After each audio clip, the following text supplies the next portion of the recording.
सिद्धेभ्यः जय श्री ओम नमः सिद्धेभ्यः जय श्री ओम नमः सिद्धेभ्यः मंगलम भगवान वीरो मंगलम गौतमो गणी मंगलम कुंद कुंद्याद्यो जैन धर्मोस्तु मंगलम जैन धर्मोस्तु मंगलम जैन धर्मोस्तु मंगलम सर्वमंगल मांगल्यम सर्वकल्याणिकारिकं प्रधानं सर्वधर्माणां जैनं जयतु शासनं जैनं जयतु शासनं वन्दे विद्यासागरम् सारे सागर छारो हैं मम गुरु मधुर अपार नमः विद्यासागर गहो भव सागर कर पार भव सागर कर पार। पंच परमेष्टि भगवंतों की श्री कुंडलपुर के बड़े बाबा की मूल नायक 1008 श्री अरहनाथ भगवान की आरोन नगर के संपूर्ण जिनबिंब जिनालयों की विश्वतीर्थंकर चिंतामणि पार्श्वनाथ भगवान की भगवान महावीर स्वामी की अरहत चक्र मंडल विधान की अष्टानिका महापर्व राज्य की संत श्रोमणी आचार्य भगवंत गुरुदेव श्री विद्यासागर जी महाराज की गुरुनाम गुरु श्री ज्ञान सागर जी महाराज की 3 कम 9 करोड़ मुनि राजों की संपूर्ण निर्यापक श्रमण मुनि राजों की अहिंसामयी विश्व धर्म की वंदनीय आरिका माँ आदर्शमती माता जी की जय। आरिका संघ की प्यारी प्यारी भव्य आत्माओं, आचार्य भगवंत के लिए जो पल पल बिता रहे बीतराग ध्यान में, जो पल पल बिता रहे बीतराग ध्यान में, सागर से भी विशाल गहरे हैं ज्ञान में, सागर से भी विशाल गहरे हैं ज्ञान में, अहिंसा और सत्य को लुटा रहे जहान में, अहिंसा और सत्य को लुटा रहे जहान में, बोलो क्या फर्क है संत और भगवान में, बोलो क्या फर्क है संत और भगवान में। क्योंकि भक्ति की योग्यता के गवाक्ष से एक कॉलेज में स्टूडेंट्स की योग्यता का आकलन करने के लिए वहाँ पर भारत के नक्शे के टुकड़े टुकड़े करके उनको जोड़ने का कहा गया। सारे स्टूडेंट्स मिलकर के उस नक्शे को जोड़ने का प्रयास करने लग गए। घंटों हो गए लेकिन वह नक्शा जुड़ नहीं पा रहा है। खंड खंड में बटा यह अखंड भारत, जिसका नाम आदि युग प्रवर्तक आदिनाथ के युग में भारत पड़ा भरत चक्रवर्ती के कारण। आज यह भारत खंड खंड में बंटता चला जा रहा है। और उस भारत के नक्शे को जोड़ने के लिए पढ़े लिखे लोगों की योग्यता का आकलन यहाँ पर किया जा रहा है। बहुत प्रयास किया, लेकिन भारत के नक्शे को जोड़ने में अक्षम नहीं समझा उन्होंने, क्योंकि किसी ने बहुत अच्छी बात कही है, आदमी वो नहीं जिसे हालात बदल दे, आदमी वो नहीं जिसे हालात बदल दे, आदमी वो जो हालात को बदल दे। और देखते ही देखते एक विद्यार्थी के मन में, छात्र के मन में उस कागज को उलटकर देखने का भाव हो गया। और जैसे ही उस नक्शे के टुकड़े को उलट करके देखा तो वहां पर मानव का चित्र है। तब वह उछल हो पड़ा और उत्साह के साथ उसने कहा, अब भारत का नक्शा जुड़ सकता है। सबने आश्चर्यचकित होकर के कहा, कैसे? उसने कहा, सब अपने अपने टुकड़े को उलट करके देखो। जब उलट करके देखा तो मनुष्य का चित्र जो कि खंडित था, और अब नक्शे को जोड़ने का प्रयास नहीं किया, अब मनुष्य को जोड़ने का प्रयास किया। और देखते ही देखते जैसे मनुष्य को जोड़ दिया, मानव को जोड़ दिया, तो भारत का नक्शा जुड़ गया। आज मानवता खंडित हो चुकी है, मानवता के स्थान पर मानवता आ गई है। और जब मानवता आ गई तो मनुष्य जीवन को परिभाषित करने वाले दो तथ्य, एक धैर्य, जब आदमी के पास कुछ नहीं होता है तब धैर्य हो तो आदमियत जिंदा रहती है, और दूसरा व्यवहार, सब कुछ हो और अगर आदमी का व्यवहार है तो वह आदमियत जिंदा रह सकती है, और आदमियत जिंदा है तो आदमी भी जिंदा है। आप लोग चूंकि आदमी हो और आज तो भक्त के रूप में आदमी हो, और अगर भक्त की भक्ति में ऐसी भक्ति का फेविकोल जो भगवान को जोड़ ले, और जिसको जोड़ा है अर्थात पुद्गल को जोड़ा है, विकार और विभाव से जोड़ा है, अगर उसको छोड़ दो, जैसा कि आचार्य ने कहा, जोड़ो ना जोड़ो, जोड़ा छोड़ो, और जोड़ो तो बेजोड़ जोड़ो। आदमी सुनता है, दो कानों से सुनता है, मतलब की बात समझता है, लेकिन बात का मतलब नहीं समझता। क्या? मतलब की बात तो समझता है, लेकिन जो बात होती है ना, उसका मतलब नहीं समझता है। इसलिए आदमी मतलबी हो गया, और अगर मतलबी हो गया तो ऐसे मतलबी आदमी के पास ना ही धैर्य है और ना ही व्यवहार है।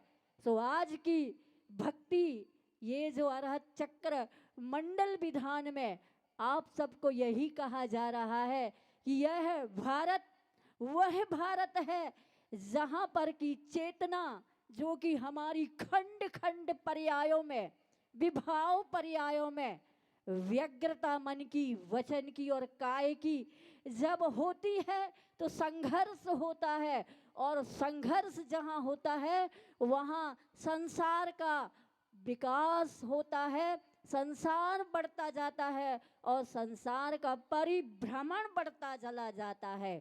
आज यह है जो कि मानवता को जोड़ने से भारत का नक्शा अखंड जुड़ गया। ऐसे ही अगर भक्त अपनी भक्ति से भगवान को कैसे चित्र रूप में नहीं, चरित्र रूप में आत्मसात कर ले, तो आज जो चेतना खंड खंड बटी हुई है, नाना पर्यायों में भटक रही है कि नहीं? क्यों? आप लोगों की ये बात समझ में आती है कि कहीं से आप आए हो, किसी अन्यत्र पर्याय से आकर के आपने इस मनुष्य पर्याय को प्राप्त किया है, ऐसा आपको आभास है कि नहीं? इसका ज्ञान है कि नहीं? बोध है कि नहीं? और अगर बोध है तो शोध करने की आवश्यकता है, और अगर विशेष रूप से आपको शोध करना है और आगे की पर्याय का भविष्य का फ्यूचर को संभालना है, थामना है और अस्त व्यस्त नहीं होने देना है, तो आप छठा अध्याय तत्वार्थ सूत्र का जो छठा हुआ है, क्या छठवा होने के बाद आशीष जी कहते हैं ये छठा अध्याय छठा हुआ है, और इसलिए छठा है कि आप अगर उसको भाव भासना के साथ पढ़ करके एक एक पर्याय आयु का बंध किन कारणों से होता है, अगर उन कारणों से बचा जाए तो आपकी चेतना का नक्शा जो खंड खंड पर्यायों में एक अध्यात्म के साथ आत्म तत्व की शुद्ध अनुभूति नहीं कर पाता है, उसके लिए आपको हालात को बदलने की आवश्यकता है। आदमी वो नहीं जिसे हालात बदल दे, आदमी वो जो हालात को बदल दे। हालात का मतलब एक दार्शनिक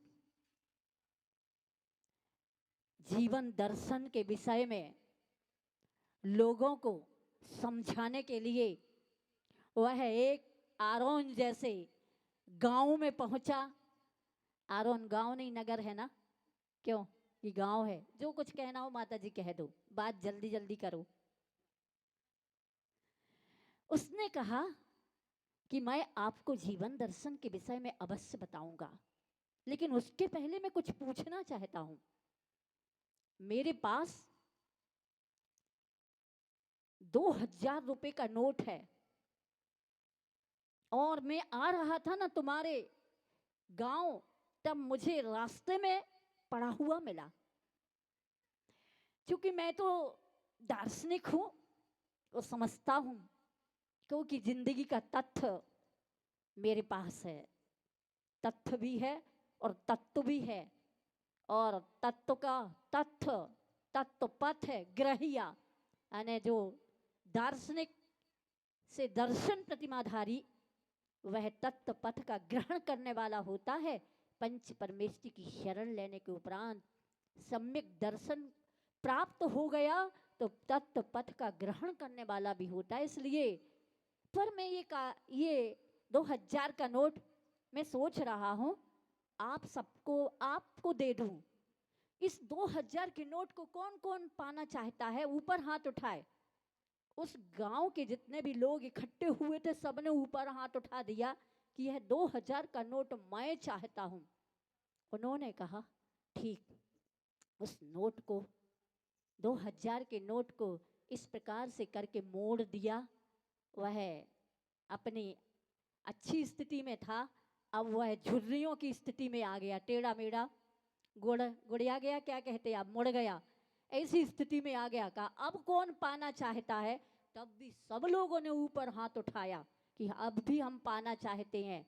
उसने नीचे धूल में डाल करके और अपने पैरों से उसको यूं यूं रगड़ दिया और फिर उठा के कहा अब कौन पाना चाहता है इस 2000 के नोट को? तब भी सबने ऊपर हाथ उठाया और कहा हम पाना चाहते हैं। उसके बाद उसने उसके 2 टुकड़े कर दिए। अब कौन पाना चाहता है? किसी ने ऊपर हाथ नहीं उठाया।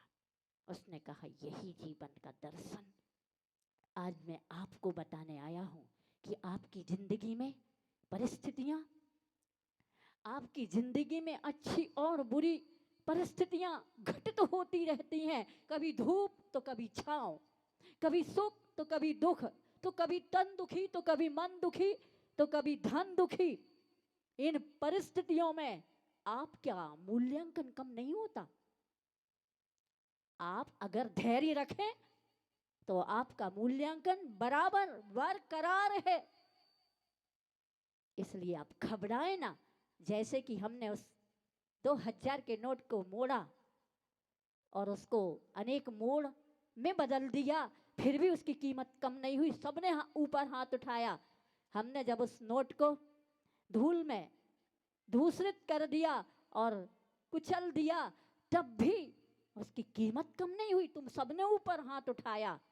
अगर कोई तुम्हें धूल धूसरित करे, अगर कोई तुम्हें आपत्ति विपत्तियों से घेर दे, अगर तुम्हारा सब कुछ छीन ले, तब भी तुम्हारी कीमत, तुम्हारा मूल्यांकन कम नहीं होने वाला है। लेकिन अगर तुम टूट गए, क्या अगर तुम टूट गए और टूट करके भगवान को ही कोसने लग जाओ कि जब से हमने भगवान का दर्शन प्रारंभ किया है, तब से हमारे जीवन में कष्ट ही कष्ट, संकट ही संकट, दुख ही दुख है, तो ध्यान रखना, टूट गए तो तुम्हारी कोई कीमत नहीं। जैसे कागज का नोट के 2 टुकड़े हो गए तो कोई कीमत नहीं। समाज अखंड होना चाहिए। अगर समाज खंडित हो जाए तो जिन शासन को संभालने में आपके हाथ मजबूत नहीं हो पाएंगे और फिर कोई मूल्यांकन जैसा नहीं रह जाएगा, तुम्हारा कोई अस्तित्व जैसा नहीं रह जाएगा।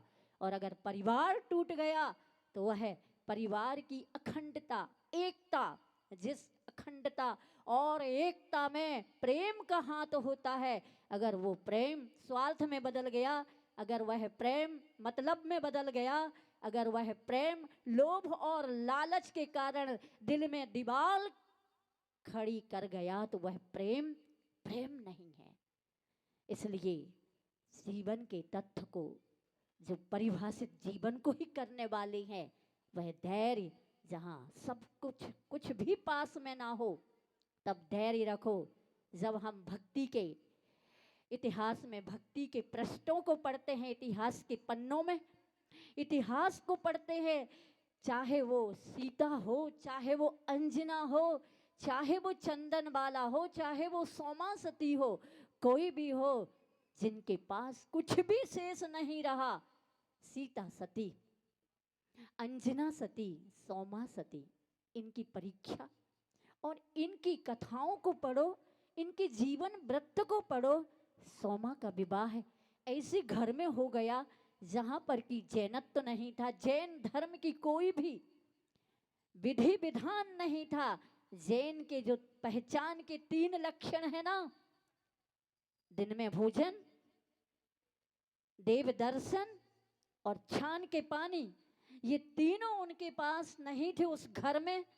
लेकिन उसने धैर्य रखा, उपवास के साथ, किसी को आरोपित नहीं किया, घर पत्र या फोन से बात नहीं की कि तुमने हमें किस घर में पटक दिया, क्योंकि उसका रात्रि भोजन का त्याग था और देव दर्शन करने का संकल्प था। ये दोनों उसके घर में, ससुराल में नहीं थे। उसने धैर्य रखा और धैर्य के साथ णमुकार मंत्र पढ़ा। और अकेला धैर्य ही नहीं रखा, उसने अपने व्यवहार को भी समीचीन बना के रखा, किसी को भी आरोपित नहीं किया। हालात ने उसको नहीं बदला, बल्कि हालात को बदलना पड़ा। इवन परीक्षा की पराकाष्ठा की हद भी पार हो गई और उसका पति अपने माँ के कहने पर एक ऐसा अजगर लाया घड़े में रख करके, और उसने क्या कहा, प्रिय मैं आज तुम्हारे लिए रत्नों का हार, सुंदर हार लाया हूं। तो भी कोई संशय संदेह नहीं, जो विवाह के उपरांत से आज पहली बार मेरे पास आया हो, एक पल को भी उसने मेरे पास आने की कोशिश ना की हो, इस पर अविश्वास संदेह नहीं, क्योंकि सम्यक दृष्टि जीव सप्त भयों से मुक्त होता है और निशंकित अंग कहता है, किसी भी प्रकार की शंका नहीं करता है। किस पर? देवशास्त्र गुरु पर तो शंका करता ही नहीं है, लेकिन अपने जीवन में आने वाली परिस्थितियां, प्रतिकूलताएं, संकट, कष्ट, दुख और प्रतिकूलताओं में भी वह सम्यक दर्शन का तट अनुकूल बना करके चलता है। और उस सोमा ने अच्छा, और वह बहुत प्रसन्न होकर के डमोकर मंत्र को पढ़ करके उसने वह घड़ा का मुख खोला और हाथ डाला तो क्या निकला? नाग का हार बन गया, सुंदर, ऐसा अद्भुत दिव्य हार जो मध्यलोक में किसी जौहरी या किसी सुनार के द्वारा नहीं बनाया जा सकता है। ऐसा दिव्य हार देख करके बहुत खुश हुई। निश्चल भक्ति, निश्चल श्रद्धा, निश्चल आस्था, निश्चल समर्पण सच्चे देव शास्त्र गुरु के प्रति, ऐसी आस्था, श्रद्धा और भक्ति के गवाक्ष से उसने सुंदर हार को पति से कहा। भारतीय संस्कृति है ये, भारत राष्ट्र है जहां पर अहिंसा, सत्य, अचौर्य, ब्रह्मचर्य और अपरिग्रहवाद का शंखनाद प्रत्येक भारतीय के जीवन में होता है। ऐसे भारत में भारतीय नारी कभी भी इतने सुंदर हार को पहले अपने गले में नहीं, पहले पति के गले में सुशोभित देखना चाहती है।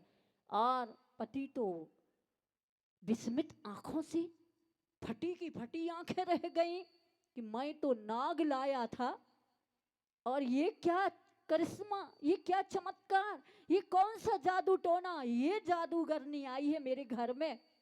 और इतने में तो उसने उसके गले में डाला, नाग बन गया और डस के चला गया।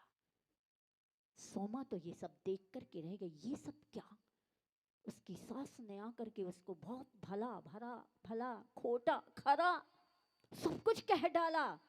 अंत तो गत्ता ये न्याय राजा के पास पहुंच गया और राजा बहुत समझदार था। क्या?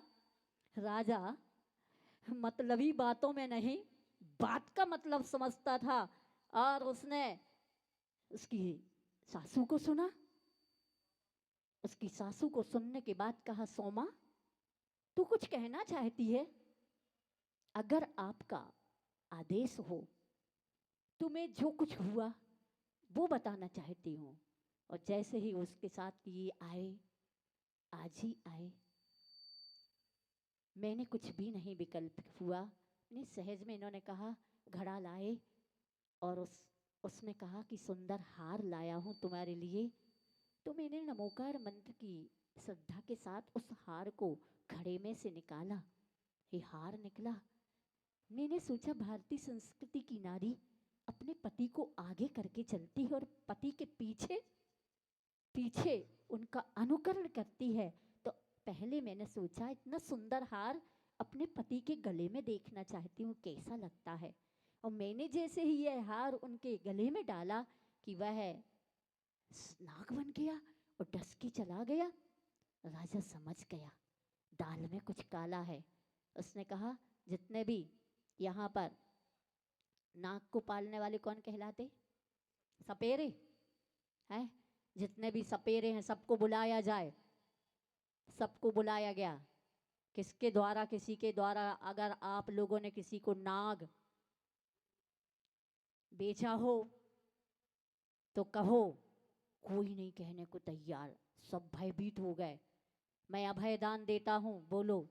तब एक सपेरे ने कहा कि ये फलाना व्यक्ति आया था और कहा मेरी पत्नी को कोई रोग है, उसकी कांचुली की आवश्यकता है, वैद्य ने ऐसा बताया है, मेरे पास ये नाग ले गया। तब रहस्य खुलता चला जा रहा है, सत्य का उद्घाटन होता चला जा रहा है। राजा समझ गया। उसने सोमा से कहा, सोमा तू शीलवती है, तेरी आस्था और श्रद्धा और भक्ति सच्चे देव शास्त्र गुरु के प्रति अकाट है। तू अपने भक्ति के प्रभाव से अपने पति को नाग का जहर उतार सकती हो। उसने कहा, राजन ऐसा कोई कर्तव्य भाव तो मैं नहीं रखती हूँ, लेकिन प्रयास अवश्य कर सकती हूँ। और उसने जल, पवित्र जल में नमोकार मंत्र पढ़ा और यूं छिटक दिया, उसका पति उठ के बैठ गया। ये धैर्य के कारण हुआ।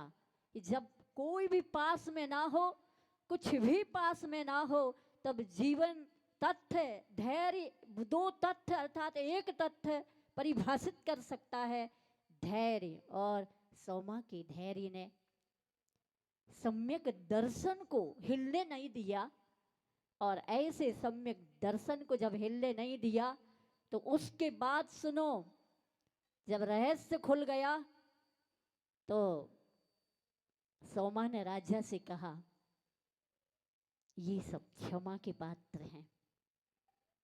और सासू ने आकर के क्षमा मांगी। तब वह कहती माँ नहीं, आप मुझसे क्षमा ना मांगे, ये सब मेरे कर्म से हुआ है। पति ने क्षमा मांगी, परिजन पुरजन ने क्षमा मांगी, और अहिंसा धर्म और जैन धर्म को पालन करने का सबने संकल्प लिया, और जैन धर्म का, अहिंसा धर्म का जय घोष किया। अभी आपको आरिका दुर्लभमती माता जी बता रही थी कि जयकार भी लोकपालों को एक भवातारी बना देता है। अच्छे श्री जी के श्रीमुख से सुना था कि जयकार करने से असंख्यात गुणी निर्जरा होती है, इसलिए जय जयकार करने में कंजूसी नहीं करना। जय जयकार उसने जब सब कुछ पास में हो गया तो उसका व्यवहार कैसा रहा? क्यों सोमा का व्यवहार शिकायत का रहा कि 7 दिन से मैं भूखी हूँ, 7 दिन से मैं खा नहीं रही हूँ, विवाह है इनको देख करके करना था, ये मेरे माता पिता का भी दोष है। आज की जनरेशन इन दो तथ्यों से रहित होने के कारण अपनी अखंड चेतना को कर्म फल और कर्म चेतना से ऊपर उठकर ज्ञान चेतना का अनुभव नहीं कर पा रहा है। इसलिए पहले मानवता, और मानवता आने के उपरांत ये दो तथ्य आपके जीवन में अगर हैं तो आपका जीवन अद्भुत दिव्य भक्ति से भरा हुआ होता हुआ अद्भुत रंग बनाएगा, रंग लाएगा। फिर आप बदरंगी नहीं कहलाएंगे, फिर आपका नाम हो जाएगा बजरंगी। क्या हो जाएगा? बदरंगी बनना कि बजरंगी? क्यों बोलो, बोल मौन है आपका, है मौन भी बहुत अच्छा होता है ना। क्या मौनम सर्व सम्मति भी है, और मौन होने से कलह और झगड़ा भी, घर नरक होने से बच जाता है। लेकिन मौन कहाँ रहना ये भी सीखो, और कहाँ नहीं रहना ये भी सीखना चाहिए। जहाँ बोलना चाहिए वहाँ बोलते नहीं, और जहाँ नहीं बोलना चाहिए वहाँ बोलते हैं। इसलिए चतुर्गति रूप कर्म संसार में कर्म के माध्यम से अच्छी पिटाई होती है जम करके। जब पिटाई होती तो हे भगवान हमने तो विधान करो, हम तो सोच रहे थे हमारे सब अब कछु ऐसा हुई ही ना, लेकिन हम तो पिट गए। क्या पिट गए? तुमने किसी को पीटा है तभी तो पिट गए, अन्यथा धैर्य और व्यवहार इन दो तथ्यों के साथ जिसकी जिंदगी व्यतीत हो रही है उनकी जिंदगी चंदन की तरह हो जाती है। चंदन को काटो, पीटो, घिसो, जलाओ, वह अपनी सुगंधी को नहीं छोड़ता है। तो ऐसी विपरीत परिस्थितियों में भी तुम धर्म को नहीं छोड़ना, क्योंकि ये सीता ने कृतांत वक्र के माध्यम से अपने स्वामी राम के पास यह संदेश भेजा था कि स्वामी राम को कह देना कि जिस तरह लोक अपवाद से के कारण तुमने मुझे अपने महल से निष्कासित किया, उसी प्रकार मिथ्यावादी कुवादियों के कहने पर जिन शासन रूप स्वरूप जैन धर्म को नहीं छोड़ देना। और तुम क्या सोचते हो, लो दुकान चली नहीं, आज मंदिर पूजन करी तो आज बिल्कुल दुकान नहीं चली, ऐसे कल से मंदिर ही जाओ छोड़ दो। होता है ऐसा कि नहीं? नहीं होता। आरोन में नहीं होता तो जोश के साथ और होश के साथ जोरदार तालियां बजाओ। आरोन में ऐसा नहीं होता, मतलब आरोन में ऐसा कुछ भी नहीं होता, ऐसा वैसा कुछ भी नहीं होता। जो कुछ भी होता है वो सब अच्छा अच्छा ही होता है। भगवान से प्रार्थना है कि यह अरहत चक्र महामंडल महोत्सव में इन सब की भावनाएं, धारणाएं ऐसी ही आस्थाएं और श्रद्धा समर्पण बना रहे, जिससे कि इनको अब संसार में भटकने का और संसार के दुख को पाने का कभी भी अवसर ना आए। तो फिर से पुनः सुने, आदमी वो नहीं जिसे हालात बदल दे, आदमी वो जो हालात को बदल दे।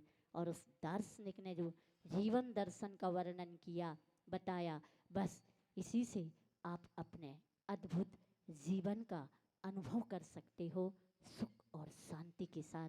इसी भावना के साथ आज की वह दिग्विजय चक्रवर्ती यात्रा आपकी प्रभावना के साथ हो, अहिंसा धर्म की प्रभावना के साथ हो, जिन शासन की प्रभावना के साथ हो, ऐसा हम सभी आर्यिकाओं का आपको आशीर्वाद है। और आप सब लोग बड़े उत्साह और उमंग के साथ इस यात्रा को संपन्न करें। इसी भावना के साथ बोले भगवान महावीर स्वामी की जय हो। संत श्रोमणी आचार्य भगवंत गुरुदेव श्री विद्यासागर जी महाराज की जय हो। गुरुनाम गुरु श्री ज्ञान सागर जी महाराज की जय हो। 3 कम 9 करोड़ मुनि राजों की जय हो। आर्यिका से स्थानी करत आदर्शमती माता जी की जय। वंदनीय आर्यिका संघ की जय हो। देखिए आज दिग्विजय यात्रा निकलना है, हम सोच रहे हैं